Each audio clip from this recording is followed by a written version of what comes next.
What is up, guys? Is it recording? It is recording. Okay, I hope you're doing well today. I did take a loss today. I think it was a great trade. I might find out after filming this that it might have not been a great trade. But yeah, I think it was a great trade. I was fine with losing on it, and I'll walk you guys through essentially why I took the trade, all that fun jazz, my bias going to the day. One annoying thing about the trade, I hate when this happens, is the price action going into it seemed fine, and then the second I entered, we started chopping. And that might have been because it was after a big expansion, maybe. That's the only reason I could think of. But yeah, I'll walk you through my bias going in today, what I was looking for, all that fun jazz, why I took the trade. So I'm on replay mode, so I would just highlight like what was happening at 9:30 open and whatever times happened and what I was thinking at that time because what do you call it? Because replay mode sucks. So originally on the 4 hour, we had swept all these highs here. And I wasn't sure if, we were going to reverse here and then finally go for the new week opening gap all the way down here, or if we just wanted to rebalance to 50% and then go for all-time highs again, right? So at open, I wanted to see us retrace to 50% of this 4 hour leg, displacement leg, you could call it, I guess, inside of this fair value gap. And I wanted to see how price reacted. We also had London highs up here. Overnight session swept out Asia high and then low and left London high. So I want to see us, tap 0.5 and then, see how the reaction was and then maybe target London high. Or if we rip right through it, look for something lower. So lo and behold, at open, we just rip right through the 50%. And then we form this 4 hour inverse right here, which is now a BPR. If you guys don't know, BPRs are the strongest liquidity, not liquidity, sorry, BPR, or PD array. It's one of the strongest PD arrays. But yeah, we formed that 4 hour inverse at, this is the wrong time. I think it was at 10 o'clock. That's when it closed. And then I immediately thought, okay, we're going to go for these lows here. And these lows also align perfectly with this daily fair value gap here. So I was like, okay, maybe we go for this low and then we continue higher, or we rip right through and we go for the new week opening gap. My bias for the next few days here and going to next week is going to be bearish though because of this 4 hour inverse. So I think we're just going to continue lower here. So you might be thinking, oh, did he take a long? I did not. Wait, did he take a short? I did not. I took a long. And the reason for that was we did end up tapping into this 4 hour gap here. And as soon as we tapped into this 4 hour gap, we got a really bullish reaction. So you can see here that we tapped into it, then we manipulate this low, and then we form this inverse. And unfortunately, I missed this. Or I actually did see it, and I did hesitate,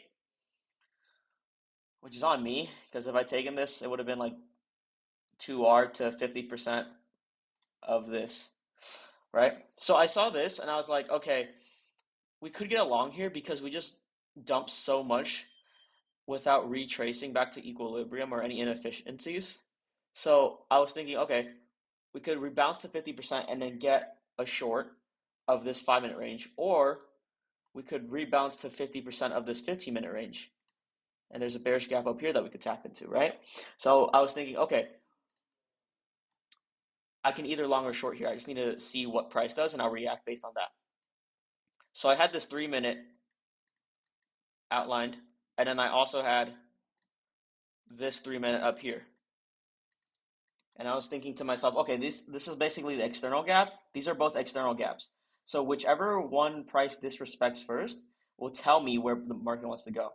So if we were to run right through this gap, I would think, okay, we're going to run this low. Or if we run through this gap, I was thinking, okay, we're going to go and rebalance to 50%, and I'll take a long, and that will be my drawn liquidity. So what ends up happening is we inverse this 3 minute. This is my entry right here. I put my stop below this 3 minute gap because I thought it was permissible for price to retrace down to this gap, sweep out this low, and a continue higher, right? And obviously I got stopped out here. And that was the trade. Now, after reflecting on it, I don't know how I feel about this because I could have just waited for us to come and sweep this low, which would have made this low protected, right? And at the time, and if you guys don't know what a protected low is, it's just when price sweeps a low that sweeps price sweeps a low inside a fair value gap. So you can see here that price came down, swept this low inside of this.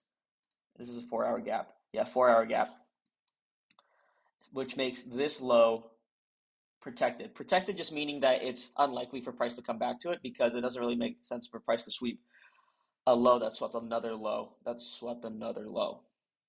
Or it doesn't make sense for price to sweep manipulation, right?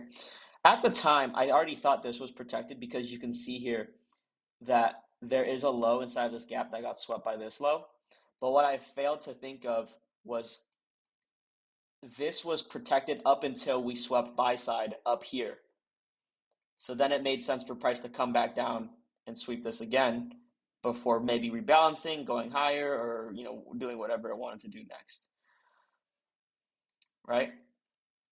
And I think that's that's like the only caveat of this trade.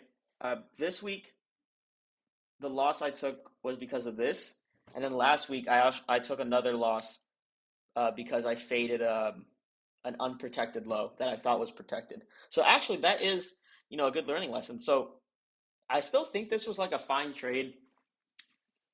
I think it has like a decent win rate, but after reflecting, I think I'm going to start avoiding taking trades like these because obviously it's out of the kill zone. But if I had waited for us to sweep this low and waited for it to turn into a protected low before taking a long, I could have taken, this 3 minute that's probably going to trigger. And this looks really clean, actually. Yeah, this would only be good though if it was during the kill zone. It's during lunch, so this is just sus. But yeah, that's really it. I'm gonna tape read this, see how this goes. I want to see if I can actually paper trade it.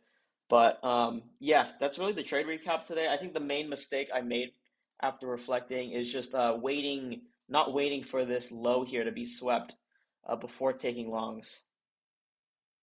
So to basically sum it up, I should have waited for us to just rebalance and then take a short, or wait for us to sweep this low and then take a long, rather than taking a long wanting for us to rebalance with the higher time frame drawn liquidity being below, because I'm still at risk of us just not rebalancing and then going to take out that low before rebalancing, which obviously happened today. So yeah, really good learning lesson. I will take note of this, and then moving on forward, I will no longer be taking trades where there is uh, an unprotected low below us. So yeah, hope you guys have an amazing rest of your, what day is it? Thursday? And I will see you guys in the next video.